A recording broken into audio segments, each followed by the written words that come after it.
Hello, everybody. Today I would like to talk to you a little bit about our last discussion, and then after that, I will give the details of our next discussion.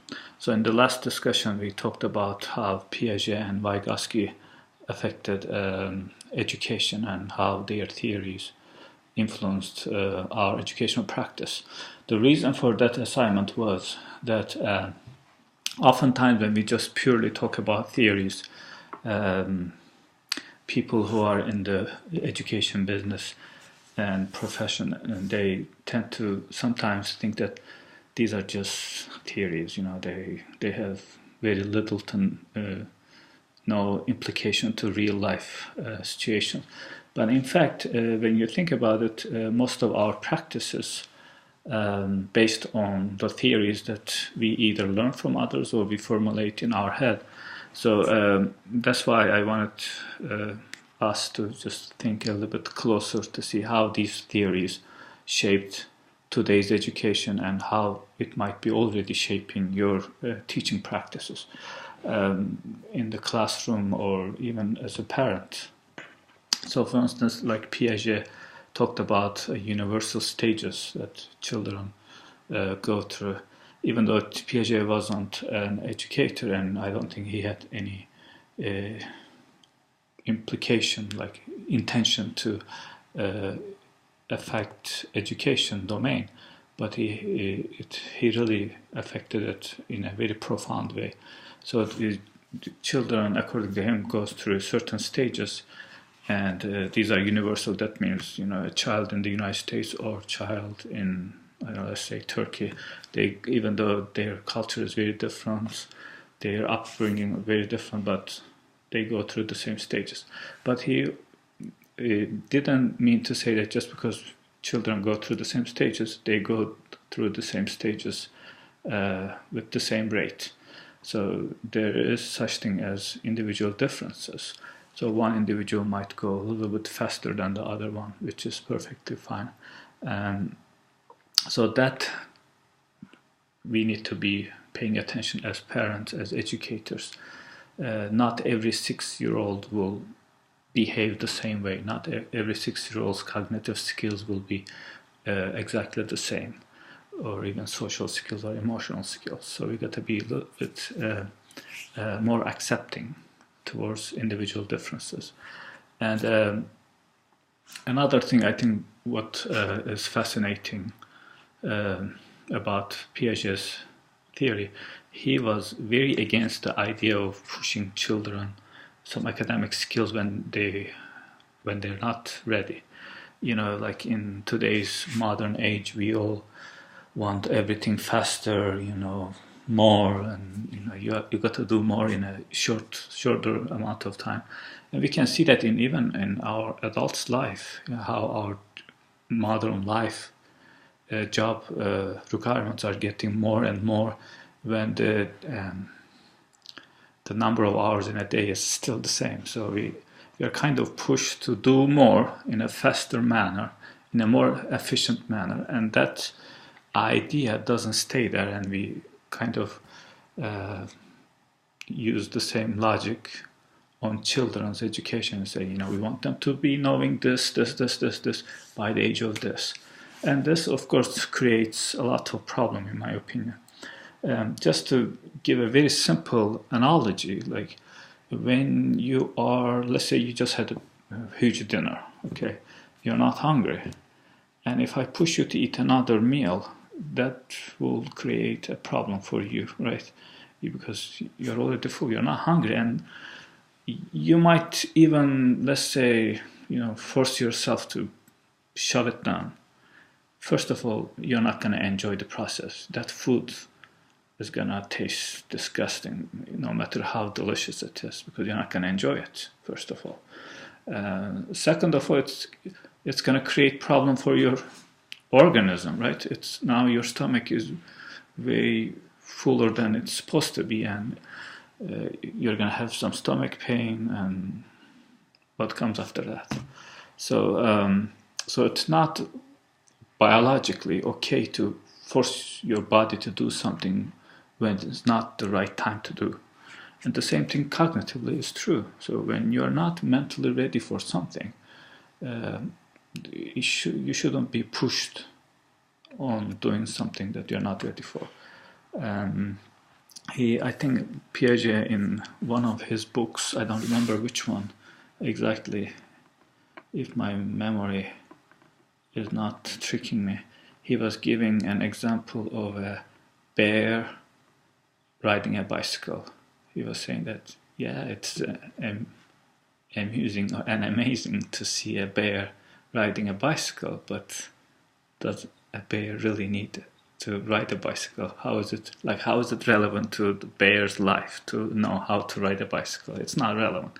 So today's time, I think we are seeing like our babies are treated like almost like circus animals, like do this, do that, faster than this. You might have already heard the my baby can talk type of stuff, like my baby can read type of stuff. Like, so what? Even if it is true, which I don't think it's true at all. Like reading is not merely reciting what is on a paper, like reading also involves comprehension, right? And let's say even if it is true, like why should a baby need to know how to read? What are they going to do? Read a newspaper or take a bus so they will know which bus to take? So they can read and say, okay, oh no, this bus doesn't go there. I guess I'll wait for it. No, it's not relevant whatsoever. So there's no need to push children on some cognitive tasks or skills that they're not ready for. Another biggest implication, I think one of the biggest implications of Piaget's theory is the emphasis on discovery learning. Rather than just instructing children to do this, or this is how you attain knowledge, prepare an environment and let children discover for themselves. And this is in this way, when a child learns something through discovery learning, it is a more permanent type of knowledge. You can learn something, but for the sake of learning, that means it's not really relevant to your life. At least you don't see it that way, so you will forget it easily. But the problem is this. That's why when I approach these theories, I don't take it as a whole, because yes, discovery learning is very important, but also we got to remember that we don't learn everything through discovery, right? Like imagine what's in your head right now. What makes you in terms of knowledge? Not maybe like certain portion of the knowledge you have is through discovery learning. You discovered it by yourself. But also a big chunk of it comes from more skilled people, right? Other people teach you stuff. Doesn't mean that everything must be taught to you, but doesn't mean that everything can be learned through discovery learning. Then it will take forever to function in life, like properly, because not everything. Discovery learning takes a lot of time, and it's incidental. If it's not, the environment is not prepared well, then it's going to take a lot of time. So which brings us to Vygotsky. So Vygotsky moved from independent discovery to assisted discovery. And he emphasizes the role of the adult or more skillful peers on learning. And that's where this ZPD comes from, zone of proximal development comes from, which had a huge impact in education.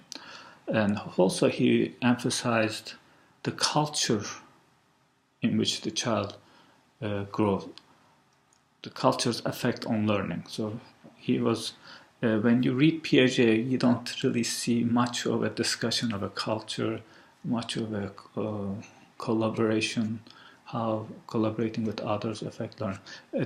Piaget does mention these things, but not in an extent that you will see it in Vygotsky. So I wanted these two main psychologists' influence on. I want us to see how they influenced our educational practices. But with every theory, we got to be critical. We can't just take it as it is and say this is excellent. Like, how can we improve it? What are the deficiencies, shortcomings, etc.? Like, you can easily look at Vygotsky and Piaget's theory and then say, hey, you know, current research doesn't support this part of this theory. It might support another part of the theory. Yes, like the individual differences plays a huge role, right?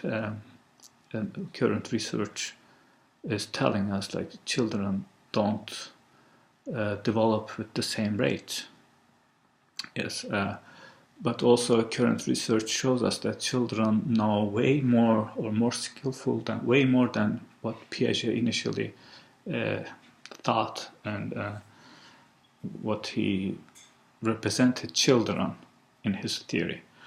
But does this mean that the whole theory is trash now? No, absolutely not. I think both of them are still very relevant. And you will see that the current research is moving from a deficit perspective on childhood development, meaning that children are lacking this and that, to more competent view of children. There's even a perspective called competent infant perspective. Alison Gopnik is one of the leading researchers in this perspective. So that discussion was, I think, was very good, and I really enjoyed reading your responses. So this week's assignment, I would like you to read the chapter 10, emotional development. And I want you to, as you are reading the chapter 10 about the emotional development of young children, I want you to think of this. How does cognitive development affect emotional development? We tend to, separate these very sharply for the sake of the argument, but you will see that it's very hard to provide a very clear cut between the two.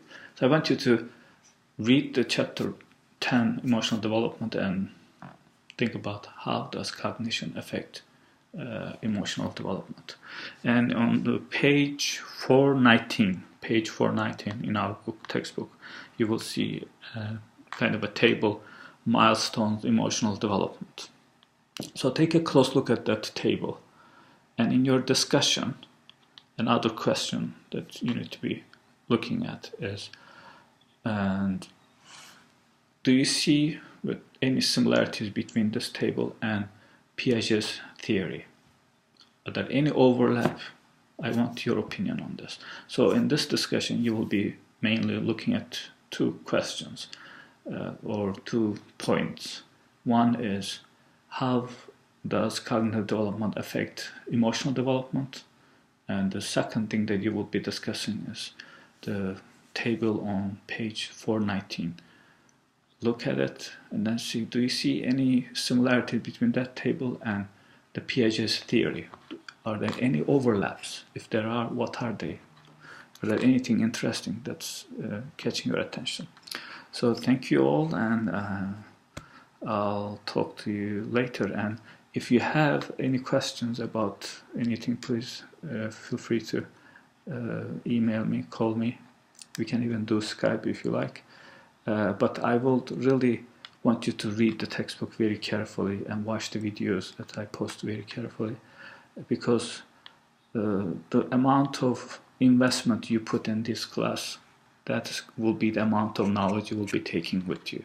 So if you spend little amount and just barely touch upon what is asked in the assignments and stuff, barely read the chapters or just skim it, that means you are really limiting your learning. So please do pay attention to reading and the assignments. Thank you very much, and have a nice day.